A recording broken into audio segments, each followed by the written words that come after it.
परम प्रेम श्री श्री ठाकुर आराध्या जगत जननी श्री श्री लक्ष्मी माँ परम पूज्यपाद श्री श्री बड़दा और श्री श्री आचार्य देव श्रीचरण रे कोटि कोटि प्रणाम। समस्त गुरु भाई और माँ मान को रा और जय गुरु। आसतु जानिबा नाम जप और सतनाम संवाद रे श्री श्री ठाकुर आलोचना प्रसंग रे कौन कहिसेंती। एपर्यंत आपण मो चैनल को सब्सक्राइब करना तो वीडियो को लाइक एवं चैनल को सब्सक्राइब करी श्री श्री ठाकुर एक कथा पूरा देखिबा बा सुनिया को अनुरोध। सतनाम ओ नाम जप। श्री श्री ठाकुर सत्ता संवर्धनी सद्गुरु प्रदत्त नाम ही सतनाम।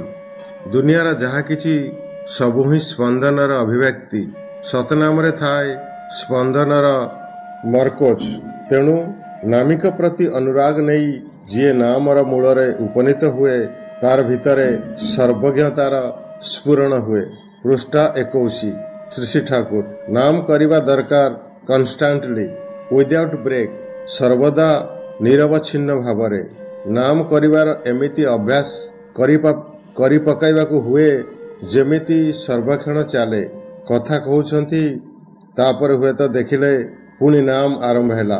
तार माने कथा मध्यने भी नाम थिला। निदर उठी देखिले नाम हेउछि तार माने निदर भितर भी हेउथिला। निदर मध्यने भी नाम चलीछि ता ठीक मिली थाए। पृष्ठा 24-20। श्री श्री ठाकुर सबु कामर मध्यरे नाम करिबा खूब भल जिनिस। नाम टाम पुणी कन्सेंट्रिक सुकेन्द्रिक नहेले इफेक्टिव कार्यकारी हुए ना।